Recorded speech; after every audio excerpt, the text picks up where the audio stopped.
There's been 7 goals in the past 2 games for Brisbane Roar. The goals are flowing, but Mark, isn't enough to push them back into the top 6. Yeah, look, I think so. I think they're good enough to do it. They've got a couple of games in hand as well, obviously, but their ACL game during the week would have done them the world of good. I thought they were the better side out of the two, but this game against Sydney FC is where there was good and bad. The good is scoring 4 goals away from home, the bad conceding 5.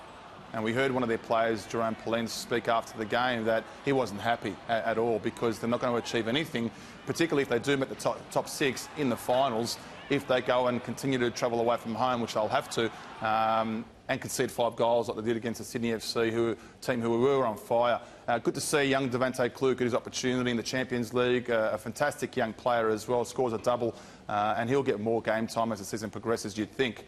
Barella's the other one that really has caught the eye. In the last 4 to 5 weeks, he certainly has brought in some really good performances, scoring goals as well, and he's the go-to man, particularly the front third when you have a look at the way they like to attack Brisbane.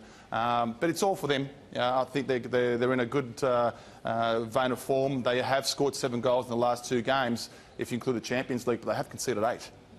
So they have to make sure that even though they were up 2-0 in the Champions League during the week, they still succumbed to a 3-3 draw. They have to improve in that area. Now, talking about Wellington Phoenix, they're going from strength to strength at the perfect time in the season. They've knocked off the ladder leaders away from home, even without their striker, Nathan Burns. They've got so much firepower. How can they be stopped? Very tough at the moment. Look, a massive statement, as you mentioned, for them to go away to Perth. It's one of the longest trips in world football. No one really thought that they'd get the job done against this Perth Glory side, who were top of the table, and they did it. And the key there, they did it without Nathan Burns. Nathan Burns has been one of their best players this season.